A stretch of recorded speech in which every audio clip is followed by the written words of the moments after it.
Wow, that is just the kind of offensive performance to get everyone standing up. So that's what we're going to do today. Today's film room, we are going to talk about how the Chiefs were able to really click on all cylinders against the best defense in the NFL. Before we get there, make sure you guys are subbed to the channel. We really appreciate that. If you guys want to learn, this is the area to do it. We are going to teach you about what we see. Again, I'm learning still too. There's a lot of stuff that we can all learn together by watching us all on RGR Football. We have a ton of content too. Just make sure you guys are subbed. Hit that like and the bell so you get everything that we do here on a daily basis. Once again, Patrick Mahomes was absolutely killing it in this game, but not just him, the offensive line. So today I am sporting my Duke Manyweather shirt. You guys can see it right here. DM, Duke Manyweather, strike, leverage, and then attack on the bottom. That's what this is all about. This offensive line played really, really great in the run game, and it allowed them to set up multiple things in the quick passing game and the longer developing passing game that we're going to talk about. But first, let's talk about the best player and best player duo combo in the NFL, and that's Patrick Mahomes and Travis Kelce. This is an absolutely fantastic play call. Second play out of the game, we do see Sky Moore lined up at the bottom of your screen, but let's see what they do here because this is the touchdown. We all know that the Bucs defense is predicated on pressure and being really good sound defensively. They're a really good defensive team, but right here, the Chiefs do exactly what you have to do. They spread them out. We already see a 3-high shell from the Buccaneers. We got 1, we got 2, and we got 3 guys in the shell. So that's what they call it, a shell. 3 guys deep. So what do the Chiefs end up doing? Well, they're going to attack horizontally first. They're going to bring Clyde Edwards-Helaire on a flare out to the outside. They're going to have Juju Smith-Schuster run an out route here. So they're going to stretch the defense horizontally. They're also going to stretch them vertically at the same time. Marquez Valdes-Scantling going up the seam. Sky Moore is going to run the same kind of thing, but attack towards the deeper slant. So what does that leave Travis Kelce? Well, if you can kind of see what's going on here, there's going to be a ton of space in the middle of the field, and he's just going to run a simple jerk route. But what looks like a spot route right here where he usually stops, he runs this so much, this stick route where you just stop and wait for the ball. Levante David has been seeing that on tape. So guess what? He sits on it too. He comes over here and he waits for Travis Kelce. Nope, turns into a jerk route. So it's a stop and go, essentially. Boom. All of that space that was voided by, again, stretching out the defense and vertically and horizontally, there is so much space for him to work. And again, Sky Moore attacking the safety there is what generates just all that space at the end for Travis Kelce to go more. You see this guy at the bottom run into the safety. That's what you have to do. Creates even more space because he can't just keep going. Travis Kelce is then able to jump over him. And underneath, we've got really good pass protection by everybody along the offensive line. They double Vita Vea underneath, and then boom. Patrick Mahomes has all day to throw. He could sit back there, put up a chair, get a little light iced tea, a little lemonade, whatever he wants, because that's what this offensive line has to do. They were great in pass protection for the most part in this game. But again, predicating the offense on the short passing game is what contribute to that, but they were getting Travis Kelce involved in a myriad of ways in this game, not just over the middle of the field, but in the quick passing game. And this is really what sets up the rest of their offense. They're just going to get this out there to Travis Kelce on a quick pass, which I thought he picked up the first down. He didn't, but the idea is right. And you're going to see why this idea makes so much sense, because this is a pre-snap judgment by Patrick Mahomes. If you just cut the field right here, this is a deep guy, so you don't really have to count him. You've got 2 defenders that are close, you have 1 that's actually close, and you have 3 guys on this bubble formation for Kansas City. It's a very quick decision-making process, understanding that this ball is coming out now, just a little play-action fake underneath to Clyde Edwards-Helaire, and then you get the ball to your best playmaker in Travis Kelce and let him, should have gotten a first down. He didn't because he did come down. But again, idea is very sound. Get the ball into those advantageous situations, and that's exactly what the Chiefs did multiple times in this game with the quick passing game. Built off the quick passing game, you can do a couple different things, but the Chiefs wanted to counter. So you bring out the quick passing game and a ton of different players and bubbles and mesh and stuff like that. Then they bring out 13 personnel. That's what they do here. They bring out 13 personnel on the left side of the formation right here. They motion Noah Gray in from outside into this condensed bunch formation here. And then they run outside zone with Isaiah Pacheco. This is the exact kind of run play that you need to be continuously successful and to force defenses to have to adjust, because not only does this force actual defensive adjustment when you can run the ball for 8 yards. This is an 8 yard gain. Obviously, Isaiah did a great job of finding that hole, being a little bit more patient than he normally would be. But this is the kind of mentality you have to have coming out of a single back formation, bringing in Noah Gray to complete this huge, essentially offensive line. You have to be able to have tight ends blocking for each other. By the way, Noah Gray, Travis Kelce, blocking their butts off, create a great lane. There is no one getting through here. Boom. Walled them off. So what does that leave on the other side here? You have to be able to hold up this defensive end / defensive tackle for whoever it is. Doesn't matter who it is. You have to hold them up so you can then pinch off this hole right here. This is exactly where Isaiah's looking. He wants to get through that hole. Boom, he does. He breaks an arm tackle and almost breaks another one and through. Give a little bit of props to Andrew Wiley on the backside here for getting out. This is a tough block to come over here and try to hook this defensive tackle from his position. He does a great job getting there and then putting him in the ground. Hell yes. Give me more of that, Andrew Wiley. That's the kind of stuff that I like to see. Let's watch it again. Such a great job from these guys. Again, being able to get over, use their athleticism and create a big running play. 8 yards for a run play is perfect.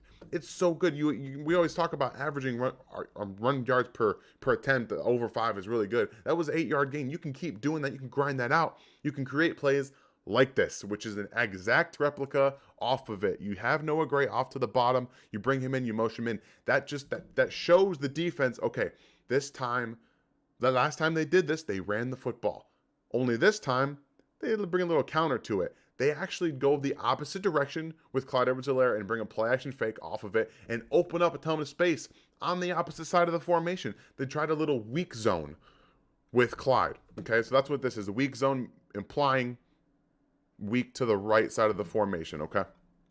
Again, you still have MVS over here as your lone receiver. And what this does is it creates a ton of space because you're obviously going to have Clyde going here, you have the play action fake, and you have attention. Everyone starts to shift down, at least that way. You're going to have MVS run a deep over across the middle in case the linebackers commit too much. Then you get a nice little big chunk play. But at the end of the day, you're going to, like I said, bring Noah Gray here, who's going to be more of a play action and then sit. You're going to see him, a pass block and then sit route. Travis, I think he was supposed to do the same kind of spot route that he did the first time, and then you're going to have Jody Fortson just come in an out route. You're just trying to attack the short parts of the field on the left side that were created and vacated by all of the space you created to moving the offense to the right. Great job selling this out of the same formation. They got an 8-yard gain to the left side, but again, all that space. Travis does fall down, but it doesn't matter because there's so much space created. Again, like look at this. You got from where Patrick is, like you've got all of these defensive players over here. There's nothing they can do about this, and you can find ways to manufacture offense and manufacture good gains out of play action, under center play action, mind you, and being able to force defenses to say, this could actually be a run. Things they were unable to do last year. Things that they didn't do earlier in the season. That's all they're looking for is the opportunity to make some bigger plays off of the run game. And with the run game, we talked about the quick action game, which the quick passing game has become a big focal point of running the ball or pseudo running the football. We've seen a lot lately of quick passing games taking over for some of those run plays. And the Chiefs do a good job once again of executing early in the first half.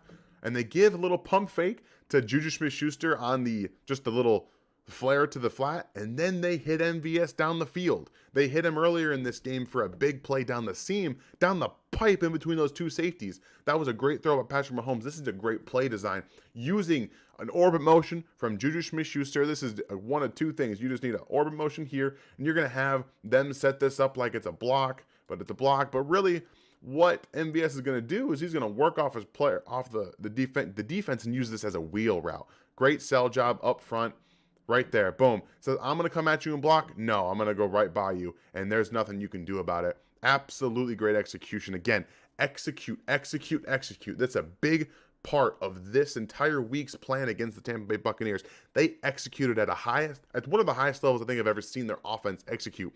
They had counters to everything. They were just mowing over the Tampa Bay Buccaneers with the offensive line, with the different ways they were running the football. Again, it was a play action game, but a little pump fake there with the quick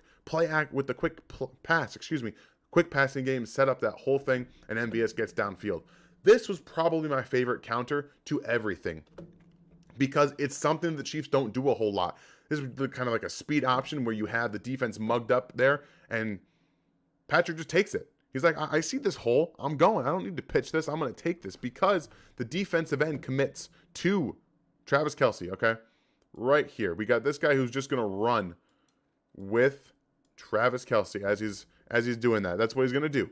He's just going to do a great job of just recognizing that's what this opens up, because he's got no idea. Look, eyes turned towards Travis. He's paying attention. The Chiefs don't run like any read options or speed options and things like that. So when Patrick takes it, he's healthy now. His foot clearly isn't bothering him like it was last year. So this is just a great counter to what the Chiefs had done, throwing the football, motioning out from their, the offense, even moving Patrick Mahomes to an extent at times. Great job. Just seeing the lane, getting down, and adding another wrinkle to the fold. They can do so many different things off of that too. They can bring it in for like an end around next week. If they bring Patrick on that same kind of thing and then bring someone behind him, they could do so many different fun things off of it. But this is really what it comes down to. We talked about the run game. I didn't show a bunch of the run because we saw it in real time. Like this offensive line, Patrick Mahomes with the play action, Clyde Edwards-Helaire, Isaiah Pacheco, they were running all over this game. And the offensive line, and we talked a ton about them. But now we get to see the counters and what the impact it actually creates. The RPO game becomes viable again. Weird how that works. Teams were sitting on the RPOs last year. You guys remember the AFC Championship game where the Bengals were sitting on all of those routes and sitting on every single RPO. This is just a simple slant route. But it's an RPO because the Chiefs have been killing them in the run game. So we have actual commitment. You can see how it impacts the linebackers. That's what you're looking for with a run game. An actual run game, look, they came up. They didn't just stop. A lot of teams last year, the Buffalo Bills, the Buccaneers the year before, and the Bengals, they all just kind of stopped with these RPOs. The linebackers didn't move. But you create actual movement. And then what happens is linebackers who get sucked up a little bit too far have to turn around. Levante David can't see where the football is because he has to turn around. There's so much space, and they took advantage of it. Like, this is what the counter to all of that is. It's being able to run your RPO game because you have a successful running attack. The offensive line against Tampa Bay, just out of this play alone, shows you how impactful they were in making the defense adjust to what they were doing. We talked about it all offseason. This is the start to showing what the Chiefs offense could be with an actual viable running game. Sky Moore is also going to get more involved, guys. Don't get me wrong. Second play of the game, he was on the field. He is very clearly getting involved. And come on, look at this catch by him. Let's just appreciate Sky Moore's hands. The ball's out in front of him. He extends, and he just snatches that thing out of the air. Whew!